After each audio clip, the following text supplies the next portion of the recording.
to neighborhoodnewsstudio.com. Today is May 3rd, and we have a really great lineup. We have at 11 o'clock, we have John O'Loughlin, who Macduff Lives, who will be reading from another chapter from Stephen Kinzer's great book, The True Flag. And then we have George Webb at noon. At 2 o'clock, we have Mark Kulak replays for Housatonic Live. At 4 o'clock, we have Chris Hunter and possibly Dr. Bowles. And then we have at 5 o'clock, we have Peter Duke with the Duke Report. So kicking it off will be John O'Loughlin himself. Welcome. Good morning, John. Good morning. Good morning, Ospreys. How are you doing? We're doing good. We're chilling out down here at the beach here, Mystery Beach here on the east coast of North Carolina, and it's a beautiful day. So what could be wrong? I'm feeling great. Great. Well, then I'm going to kick it over to you and let you take it away, and then I'll put up a few graphics now and again.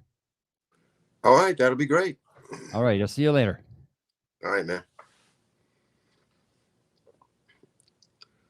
Well, good morning or hello, everybody, wherever you are, whatever time it is. I'm John O'Loughlin, and welcome here to Neighborhood News Studio, and where we're broadcasting, simulcasting my show at Macduff Lives. It's Macduff Lives 3.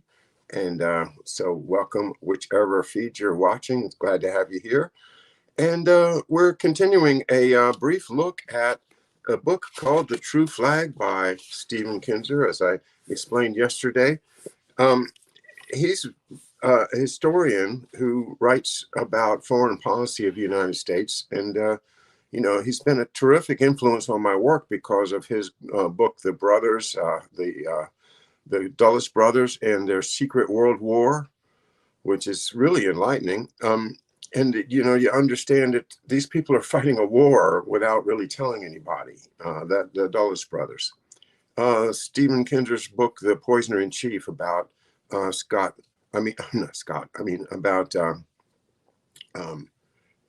Gottlieb, Sidney Gottlieb, and how his terrific, horrible career went. And that's important because both the Dulles brothers and Gottlieb, Sidney Gottlieb, intersect in very unfortunate ways with my dad's life. And those of you that have been following me for a while know that the basic theme behind my show, behind Macduff Lives, and that is that my dad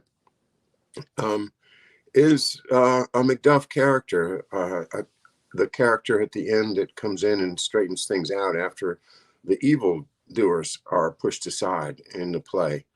And so that's what I think we have to do, is we have to carry on my dad's work. There he is, Gottlieb. We have to carry on my dad's work, Macduff's work. And so, we're all Macduff.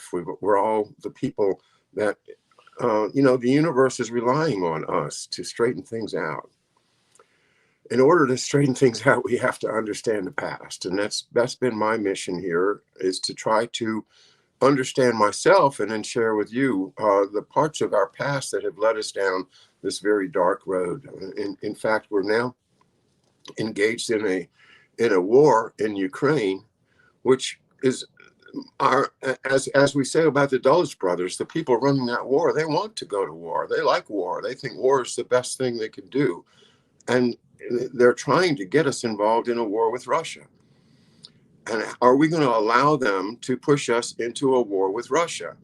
Well, it's the same question that arose 124 years ago in 1898, when the people that believe in what I call the true flag, or what Kinzer calls the true flag, the real America, the one based on the Constitution and the Declaration of Independence, and the great writings of President Lincoln and others, that define us as a people that does not conquer, that does not go out and exploit other people's lands, but that we are self-sufficient, that we are the city on the hill that others will look up to, not because they want us to conquer them, but because they would like to emulate us. And that involves a culture based upon the golden rule, upon what are called traditional Christian values.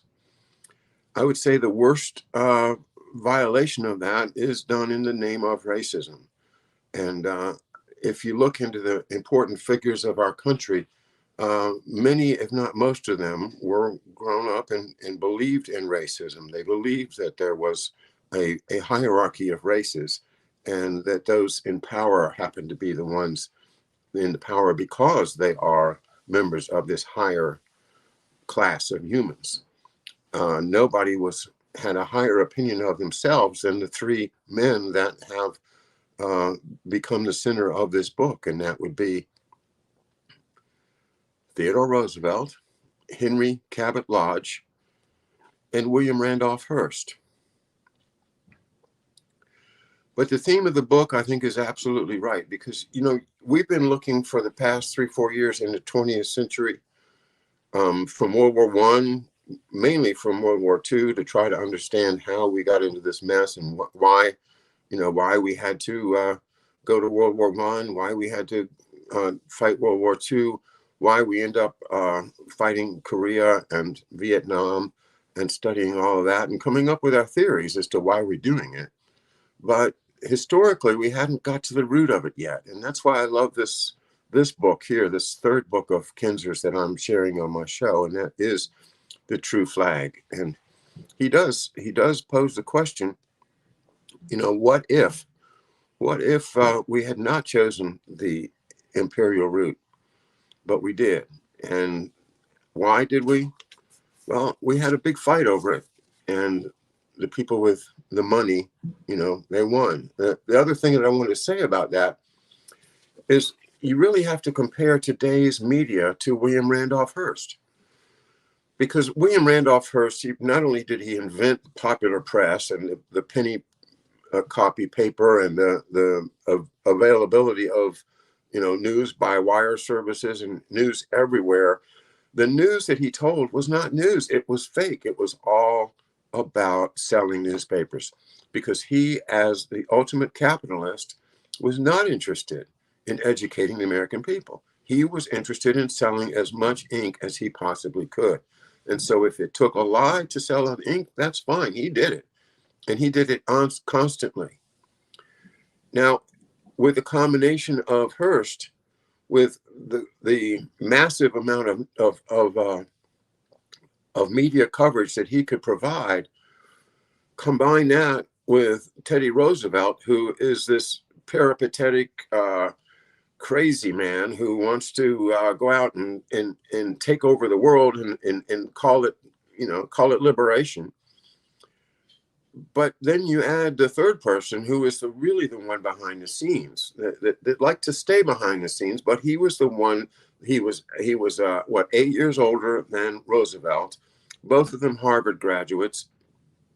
And Lodge, of course, had 4 degrees from Harvard. But this whole Boston, Harvard, Anglo-Saxon WASP environment has everybody living as if they are in an ivory tower with all of these dusky, dirty people around them, whether they're Negro or Japanese or Chinese or Eastern European, the Jews, the poor ones, Irish, Italians. It's a mess. Who wants all of these messy people around you when you're trying to be free? That, I don't know how else to put it, except for Lodge was a very, very stuck-up, egotistical racist. And he spoke for the Brahmins, the power of New England, the same power that fought and won the Civil War. But now they're fighting on behalf not of freedom of oppressed people anymore, but simply to expand the commercial empire, the economy, to keep our farmers producing without going broke, without glutting the market. They wanted to have foreign markets. So they were going to go west and force people to buy American food, American products, and to change their culture into an American-style culture. That was what they were doing in 1890, 95, 98.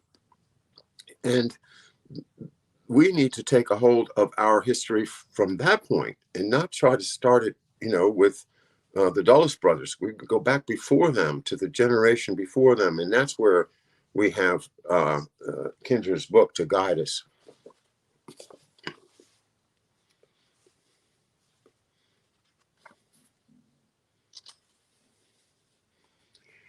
Now, on the anti-imperialist side, then we call them anti-imperialists. What to me, they really are simply the true Americans, the ones that want to fulfill the destiny that was set forth in our founding documents, the destiny that our founding fathers in the Revolutionary War or fought for, as opposed to the commercial interests that just want to keep enriching themselves.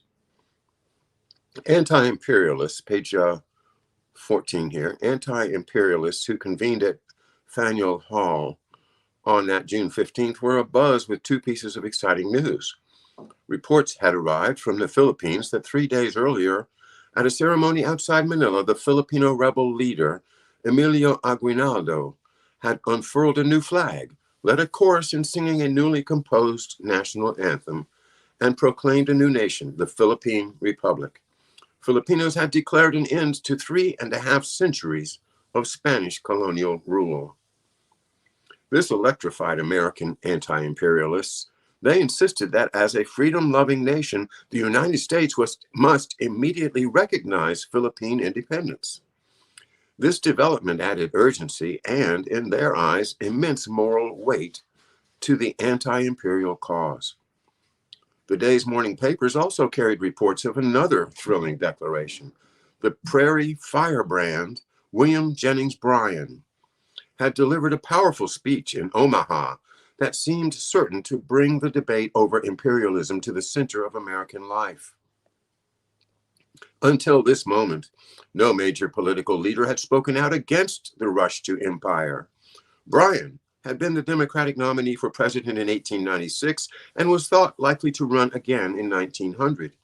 He was one of the most popular figures in the United States and arguably the country's most spellbinding orator. Anti-imperialists in Boston immediately recognized the value of Bryan's support. Many of them were prosperous businessmen, lawyers, professors, philosophers, and aesthetes. Bryan was the opposite, a barnstorming, rabble-rousing populist, beloved by millions of farmers, immigrants, and poor people.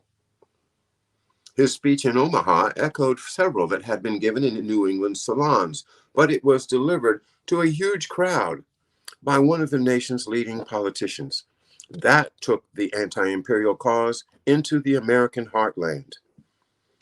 Bryan began not with an exposition of history, but with an apocalyptic warning rooted in his Christian fundamentalism. Quote, Jehovah deals with nations as he deals with men, and for both decrees that the wages of sin is death. History will vindicate the position taken by the United States in the war with Spain.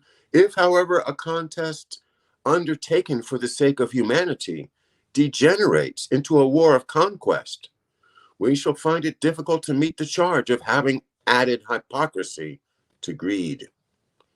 Is our national character so weak that we cannot withstand the temptation to appropriate the first piece of land that comes within our reach? To inflict upon the enemy all possible harm is legitimate warfare, but shall we contemplate a scheme for the colonization of the Orient merely because our ships won a remarkable victory in the harbor of Manila? Our guns destroyed a Spanish fleet, but can they destroy that self-evident truth that governments derive their just powers not from superior force, but from the consent of the governed? As organizers of the Faneuil Hall meeting took their places on the stage shortly before 3 o'clock that afternoon, they had reason to believe they were riding the crest of history. They could not imagine that Americans would wish to capture the Philippines after Filipino patriots had proclaimed independence, or that they would sully their national honor by seizing Puerto Rico, subjugating Cuba, or annexing Hawaii. The sudden emergence of Bryan as an ally seemed proof that the multitudes were on their side. When the anti-imperialist meeting was gavelled to order on the afternoon of June 15th, the House of Representatives in Washington had been debating the annexation of Hawaii for several hours. By 4:30, both sessions were drawing to a close. The climactic speech to Boston was delivered by one of the city's most eloquent lawyers, Moorfield Story. How can we justify, he says, quote, how can we justify the annexation of Hawaii, whose people, outside the small fraction now kept in power by us, are notoriously opposed to it? Let us once govern any considerable body of men without their consent, and it is but a question of time how soon this republic shares the fate of Rome. After Story finished, one of his comrades came to the podium and read a four-part resolution. This was a historic moment, the first time an anti-imperialist resolution was presented to a public meeting in the United States. It echoed through the air that once carried the defiant words of Samuel Adams and John Hancock, and later those of William Lloyd Garrison and Frederick Douglass. Quote, resolved that a war begun as an unselfish endeavor to fulfill a duty to humanity by ending the unhappy situation in Cuba must not be perverted into a war of conquest. Resolved that any annexation of territory as a result of this war would be a violation of the national faith pledged in the joint resolution of Congress, which declared that the United States disclaimed, quote, any disposition or intention to exercise sovereignty, jurisdiction, or control over Cuba except for the pacification thereof, unquote. A disclaimer which was intended to mean that this country has no selfish purpose in making war, and which, in spirit, applies to every other possession of Spain. Resolved that the mission of the United States is to help the world by an example of successful self-government, and that to abandon the principles and the policy under which we have prospered and embrace the doctrine and practices now called imperial is to enter the path which, with other great republics, has ended in the downfall of free institutions. Resolved that our first duty is to cure the evils in our own country. Well, isn't that what I want? Isn't that what you want? Isn't that what we all of us who find ourselves wanting to restore the republic? You know, I mean, you all know, and if you follow me, that my opinion is the republic was stolen from us with the assassination of President Kennedy. But whether you look at it with me, that's the date when it happened. Or perhaps you might find that it happened in 1913 with the Federal Reserve Act. Or you might find even that it was the Civil War, or perhaps even this annexation of Hawaii that was the violation of our own principles that ended the republic that we think we belong to.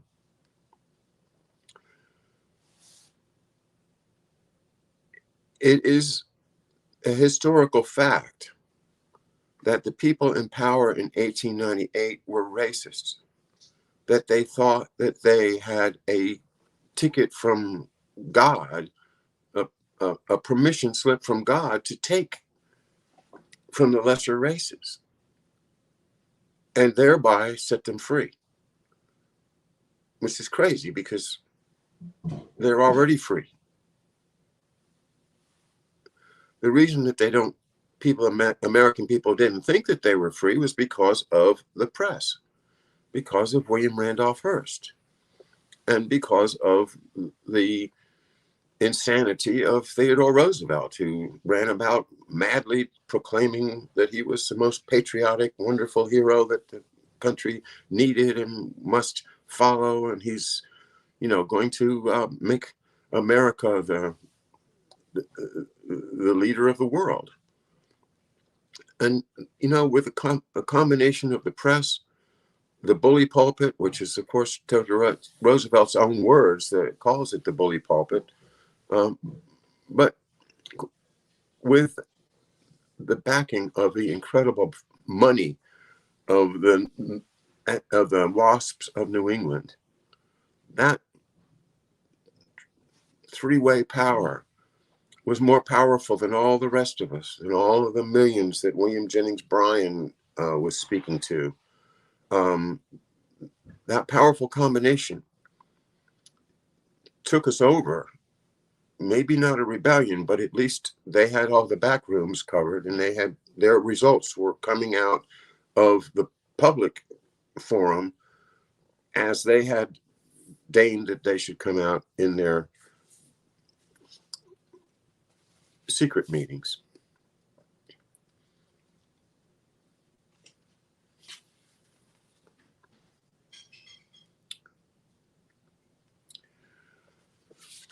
Here's on the other side, Representative William Hepburn of Mississippi. Quote, we have not a foot of territory that we have not taken from others, unquote, he reminded his colleagues. I think it's a fair reminder, right? The United States, first of all, we rebelled, so we took it from the mother country, right? Then we fought with the French, we fought with the Indians, we fought against the Spanish in Florida, and we removed the Cherokee. We did all of these horrific things to Native people. We disenfranchised all the African Americans. We did horrible, horrible things in taking the continental United States. We took substantial portions of Mexico from that country. But up to then, it's all been continental United States plus the Alaska Purchase.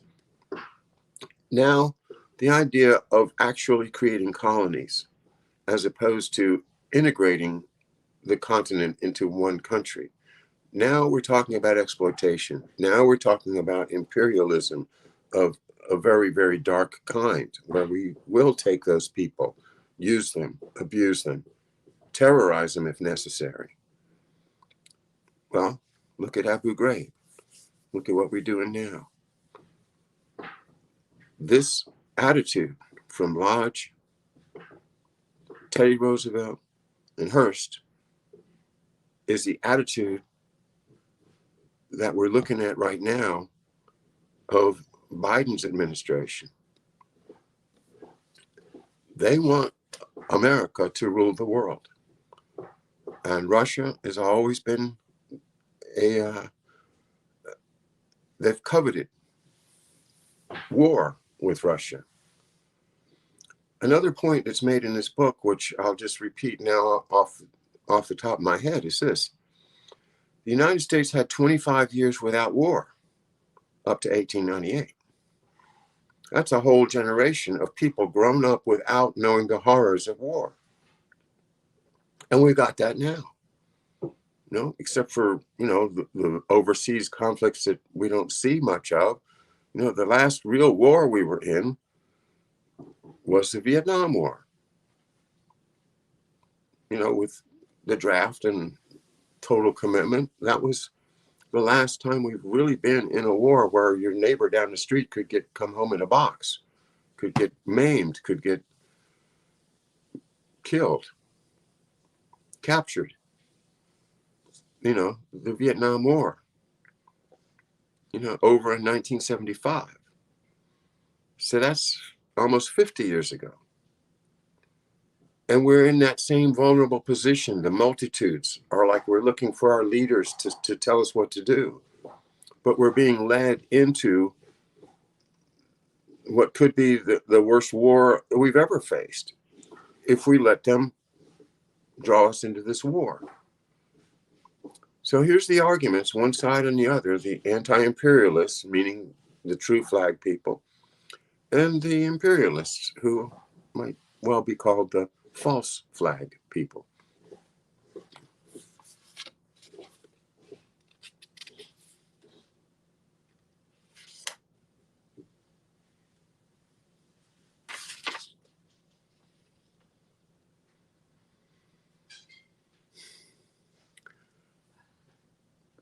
Here's some more from that Congressman William Hepburn of Mississippi.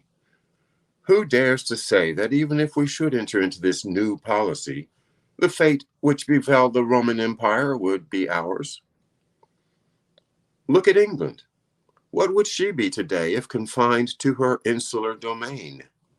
What could she be? The mistress of the seas? Oh, no. One of the leading nations of the earth?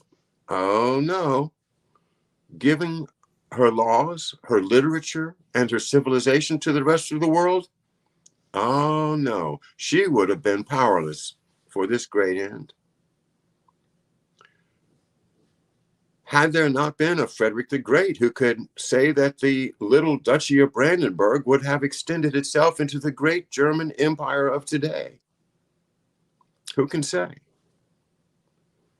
This same, quote, greed, this thirst for annexation, this desire for new territory, this passion for extending civilization has blessed the earth.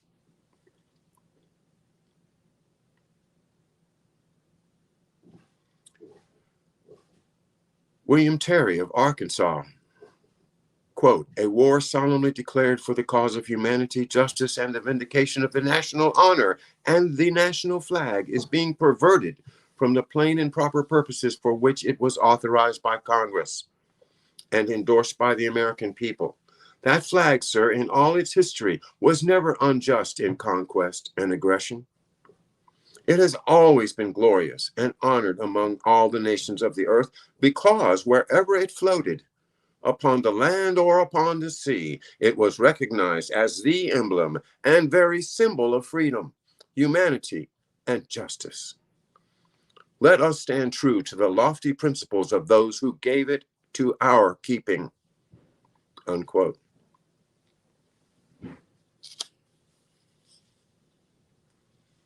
That day, June 15th, 1898, marked the beginning of a debate that would soon consume the country. The American anti-imperialist movement was born at Faneuil Hall in Boston on the same afternoon Congress set the United States on its imperial path. Battle lines were drawn for an epic clash. Now, speaking of false flags, Chapter 2, there may be an explosion.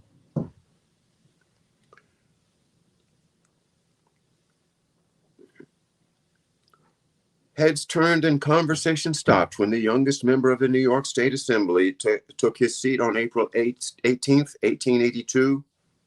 He looked like the parody of a Victorian dandy, hair curled and parted in the middle, mutton chop sideburns, a thin mustache, and a monocle in one eye with a gold chain looped over his ear.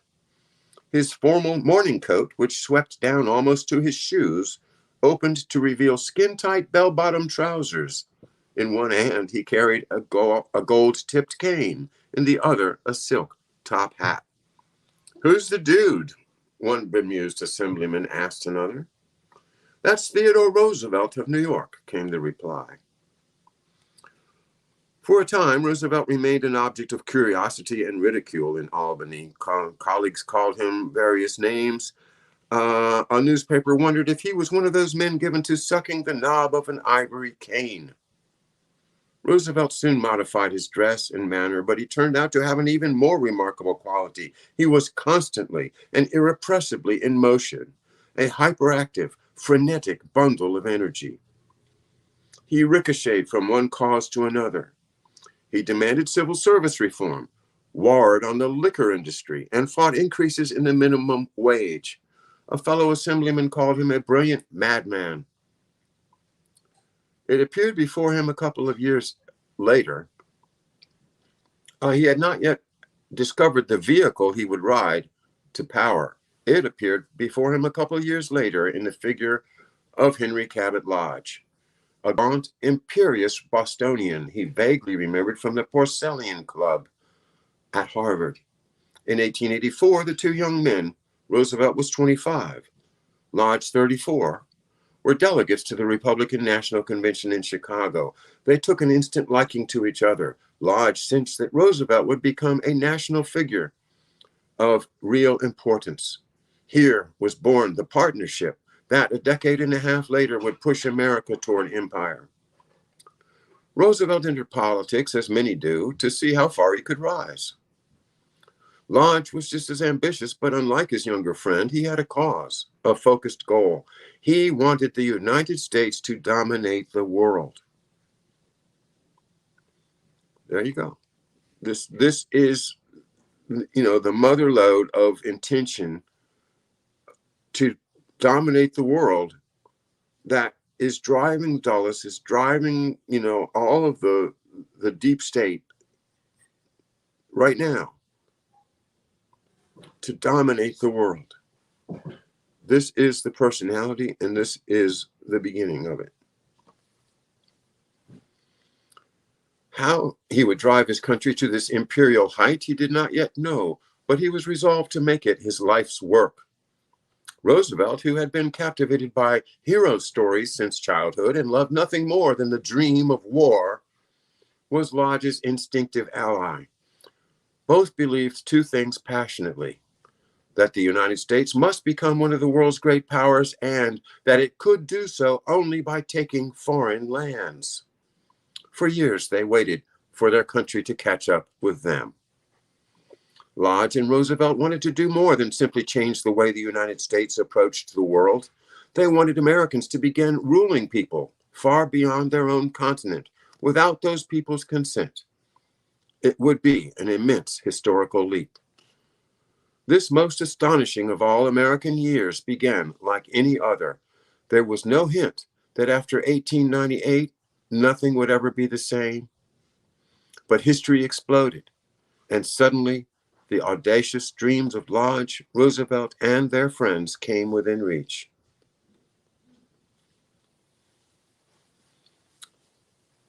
There's no returning to the old normal, right? 1898, there's a new normal. We are now an imperial power. You can't go back. So get with the program. Get with it. We are now the Colossus, the world's power. All we need is to elect Roosevelt and to get us a big white fleet, go around the world and take all of these little native-run backwards jurisdictions and make them American.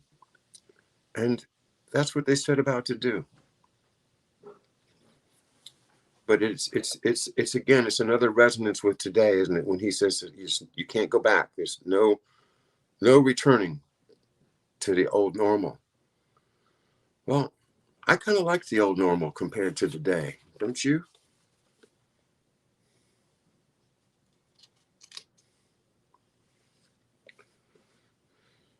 You remember William H. Seward? He was the Secretary of State of Lincoln, the one that bought the Alaska Purchase. That's the next paragraph here. These are the lands that Abraham Lincoln's Secretary of State, William H. Seward, wished the United States to acquire. And here they are: Hawaii, Mexico, Cuba, Puerto Rico, the Dominican Republic, Haiti, the Virgin Islands, Canada, Greenland, and Iceland. By the time Seward died in 1872, none had become American. In that same year, though, Henry Cabot Lodge graduated from Harvard. It was a neat handoff. Lodge revered Seward and set out to pursue his imperial dream. Expansion has always been central to the American idea. Jefferson doubled the size of the United States by purchasing the Louisiana Territory from France in 1803. Over the following decades, the United States secured its sovereignty in North America, by clearing native peoples from the West and seizing a large part of Mexico. In 1867, Seward himself arranged the American purchase of Alaska. To Lodge, he bequeathed the next challenge, ushering the United States from a continental empire to overseas empire. Lodge was an exemplar of American aristocracy. His family had accumulated great wealth on the seas, as privateers during the American Revolution, as dealers in opium, rum, and slaves, and finally as masters of trade across the Caribbean, Mediterranean, and Pacific. Several of his ancestors had been politicians. He became the most powerful and prominent figure this globally ambitious family produced.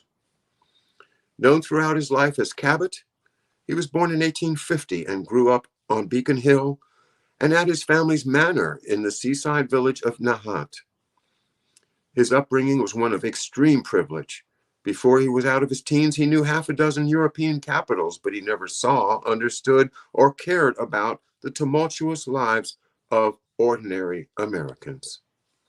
In Boston, his favorite outing was to the commercial wharf, where amid sailors and salt air, he watched exotic goods being unloaded from his father's ships: the Argonaut, the Cossack, the Don Quixote, the Magnet, the Kremlin, and the Storm King.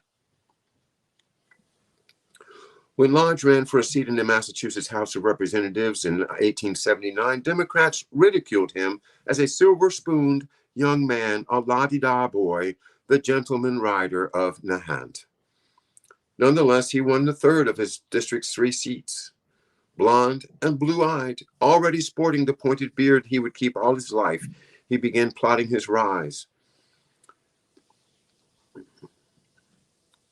Lodge was vain, austere, and aloof. He spoke in a high-pitched, raspy voice that some compared to chalk screeching on a blackboard. Not only did he lack the common touch, he had no interest in cultivating it. Many saw him as an arrogant snob. He saw himself this way. From the beginning of his political career, he realized that his character and personality would prevent him from ever winning the presidency. Yet, only a president could lead the United States decisively toward empire. In 1884, Lodge opposed the nomination of the corrupt James G. Blaine for the presidency, and so did Roosevelt.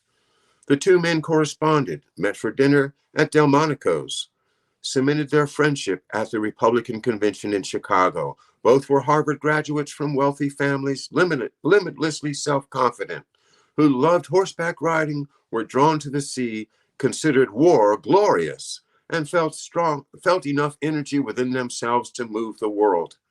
They failed to prevent Blaine's nomination, but set out to become co-founders of the modern American empire.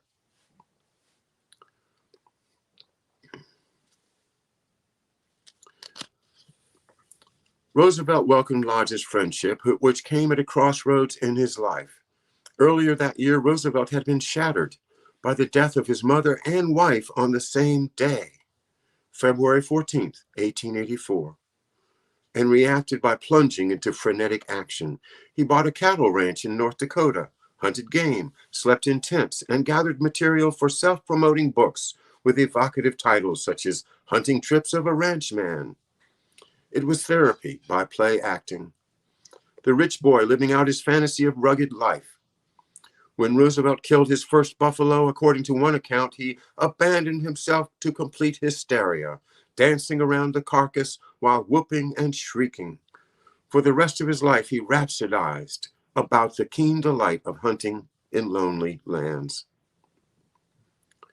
Humbug, scorned Mark Twain. Nothing in Roosevelt's public persona irritated him more than the outdoorsman image. Quote, he has no sympathy with any brand of nature study other than his own, Twain wrote. In a word, Mr. Roosevelt is not a naturalist, but a game killer. Of the real spirit of animal life, of their habits as discovered with quiet watching, with no desire to kill, he knows nothing. and never will learn until he goes into the woods, leaving his pack of dogs, his rifle, his prejudice, and his present disposition behind him. Upon returning from a trip west in 1886, Roosevelt decided to run for mayor of New York. It was an ill-conceived campaign. He finished a poor third and retired to his Long Island estate at Oyster Bay to ruminate. For the first time, but not the last time, Lodge intervened. Following the election of Benjamin Harrison as president in 1886, he relentlessly lobbied the new president to give Roosevelt a job in Washington. Harrison was reluctant, but in 1889, he finally named him to the Civil Service Commission. Roosevelt and Lodge, living close to each other in Washington, became intimate friends as well as political partners. Together, they wrote a book for young readers called Hero Tales from American History, a collection of idealized stories about Daniel Boone, Andrew Jackson, and other swashbucklers who exemplified, quote, the stern and manly qualities which are essential to the well-being of a masterful race, unquote. What is this about masterful race? Why is that idea attractive at all? It sounds awful to me. It's just disgusting, the idea of having one race be the masters.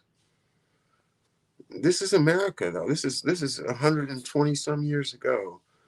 The most popular people in our country are thinking this way, talking this way, writing this way, selling newspapers, and getting elected by saying this kind of nonsense. The masterful race, indeed.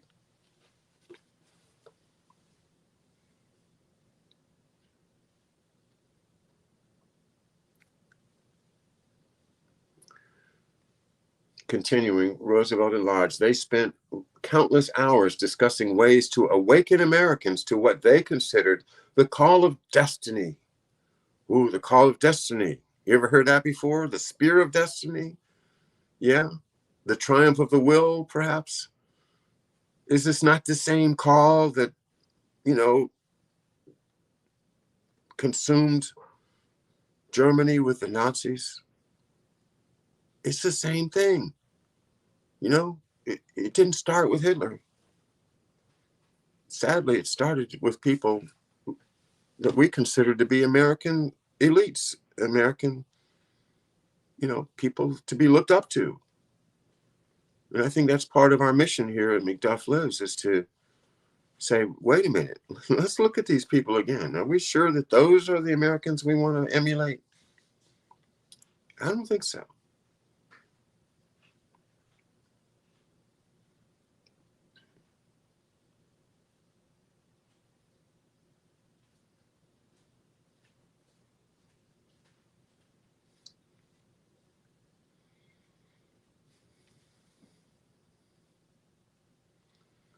With America happily at peace during the 1890s, Roosevelt racked his brain to find a possible enemy.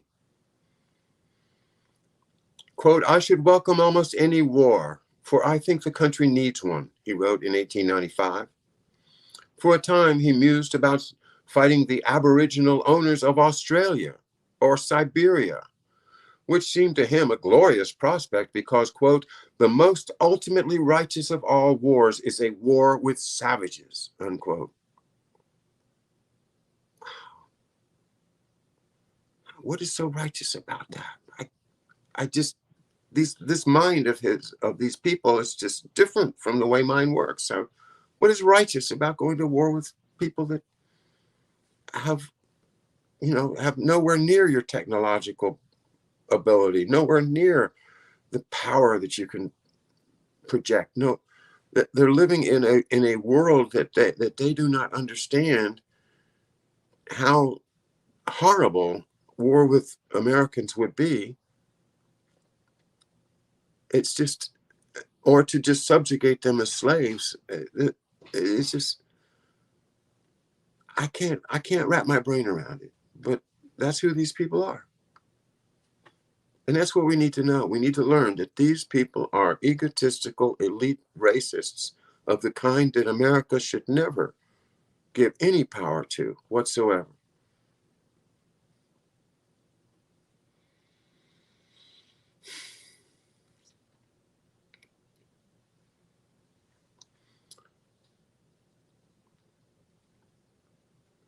Since no such war could be arranged, he began to imagine fighting a European power instead. Any would do. Quote, and this is Roosevelt, quote, "Frankly, I don't know that I should be sorry to see a bit of a spar with Germany," he wrote to a friend. "The burning of New York and a few other seacoast cities would be a good object lesson in the need of an adequate system of coastal defenses." We elected that guy president. Yeah. That's the problem we have. It's the media. Without William Randolph Hearst and the corrupt media then and now, we wouldn't be out there imperializing.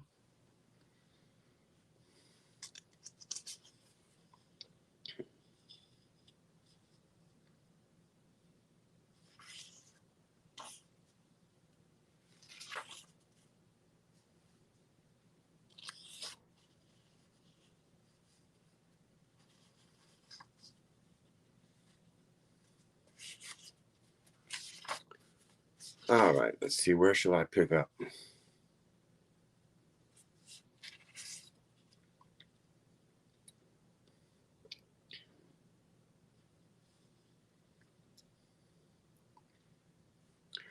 Lodge and Roosevelt wanted their country to strengthen its navy, project power, and rule faraway lands, but neither man had a systematic plan to accomplish it. It took the naval strategist Alfred Thayer Mahan to give order to their wild surmise. Mahan had served in the Navy during the Civil War and went on to command ships. But he was a poor captain, steering several of his vessels into collisions. Sometimes depression overwhelmed him so fully that he could not leave his cabin. Shore duty suited him better. In 1885, he secured appointment as a lecturer at the fledgling Naval War College in Newport, Rhode Island, and the next year became its president. There he met Theodore Roosevelt, who came to the college to deliver a speech in which he used the word war 67 times. Roosevelt encouraged Mahan to collect his notes into a book. It emerged as, quote, "The Influence of Sea Power Upon History, 1660 to 1783." And it remains one of the most influential works of military history ever written in the United States. Mahan argued that control of the seas is always crucial to countries seeking to achieve or maintain far-reaching power. If the United States wished to join the scramble for the world's wealth, he concluded, it would have to build warships and dispatch them to take distant islands, ports, peninsulas, and, quote, "strong places where a navy can be protected and refurbished," unquote. I am frankly an imperialist, in the sense that I believe that no nation, certainly no great nation, should henceforth maintain the policy of isolation which fitted our early history, Mahan wrote. Imperialism, the extension of national authority over alien communities, is a dominant note in the world of politics today. Mahan's book gave Lodge and Roosevelt the guide they had lacked, complete with historical detail that seemed to prove their case, though it did not explain the rise of land-based empires such as Russia or Germany. Mahan became the toast of Washington. He wrote articles and testified at congressional hearings. Quote, "Captain Mahan has written distinctively the best and most important and also the most interesting book on naval history which has been produced on either side of the water in many a long year," Roosevelt wrote. "Our greatest need is the need for a fighting fleet. We need a large navy composed not only of cruisers, but containing also a full proportion of powerful battleships, able to meet those of any other nation." Mahan did not see power projection as simply an abstract good or an exercise of national ego. He promoted it above all as an answer to the central dilemma of American life. By the end of the 19th century, American farmers and factory owners had so fully mastered techniques of mass production that they were producing more than they could sell. They urgently needed new markets.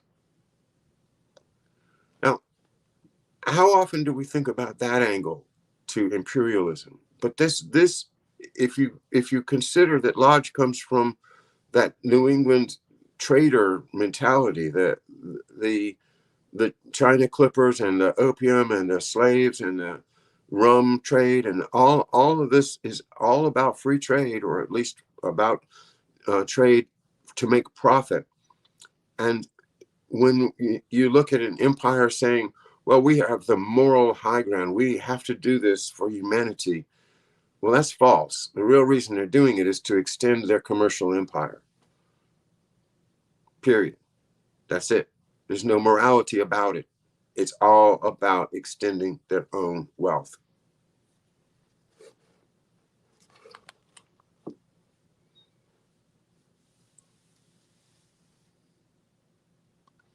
Business and political leaders saw only one way out of this crisis: overseas markets. These would be the safety valve by which explosive social pressures inside American society would be eased. During the mid-1890s, politicians, businessmen, and editorial writers focused continually on the theme of glut and the absolute necessity of finding new markets for American products. Mahan reminded them that overseas commerce would have to be protected or imposed on unwilling nations by naval power. He fused America's commercial and strategic interests into a global strategy that captured many imaginations. The great nations are rapidly absorbing for their future expansion and their present defense all the waste places of the earth, Lodge wrote. As one of the great nations of the world, the United States must not fall out of the line of march. Several times, Lodge and Roosevelt saw encouraging glimmers of militarism in the United States. Encouraging glimmers of militarism. This is what happens when the memory of the horrors of war disappears. My father would never want us to get into another war, but people of my generation or later, younger people now, they don't know what he's like, so they're like, okay, let's go kick those Russians' ass. Let's go kick some Russian butt. No, you don't want to do that. It's not a good idea. Let's take care of everybody's grandmother and grandfather in this country that doesn't have enough to eat. Let's take care of everybody that doesn't have fresh, good, clean, healthy water. Let's improve the lives of Americans. I mean, our life expectancy is shortening. Our food is getting unnutritious and even poisonous. Don't we have enough to do at home?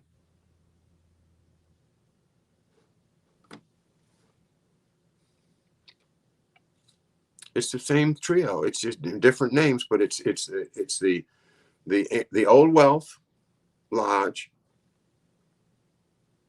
the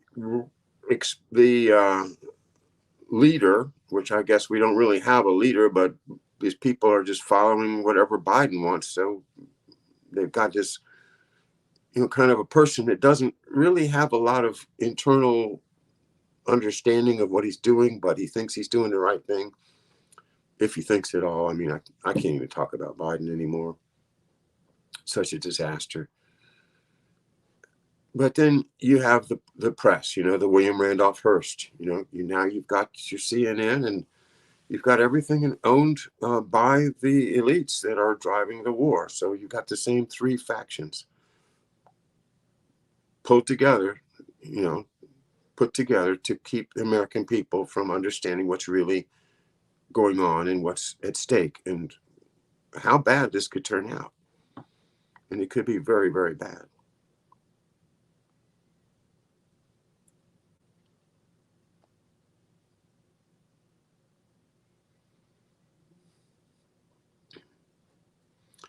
All right.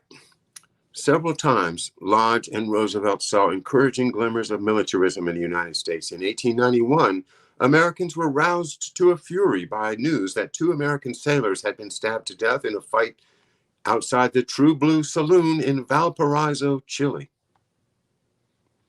Quote, "We are actually at the mercy of a 10th-rate country," Roosevelt fumed.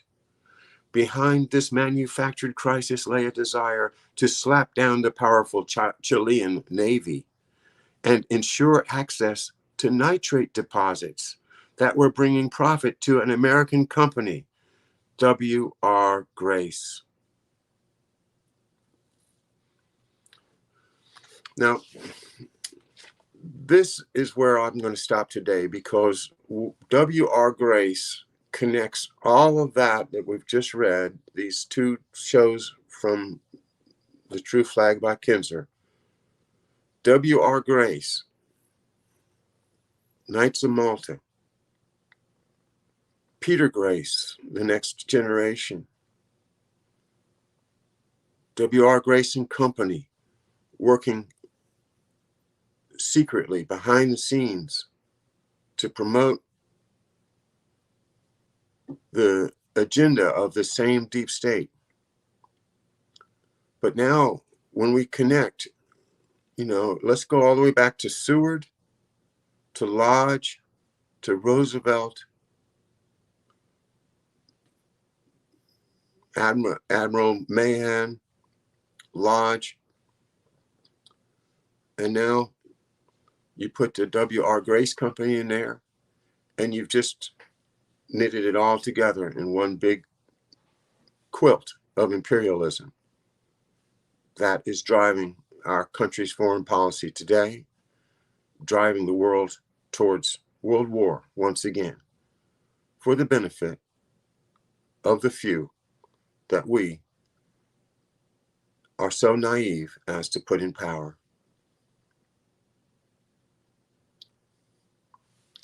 All right, thanks very much for being with me. I'm going to pick up the iPhone here and see if we can extend our reach out toward the ocean to give you guys just one little glimpse of the beautiful place where we're staying, and then we'll turn it back over to the studio. But let me just walk outside for a second and you'll enjoy this. Nice to be there.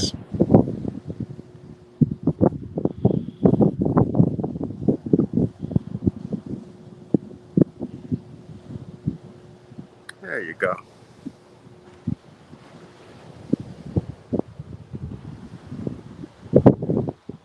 Lovely.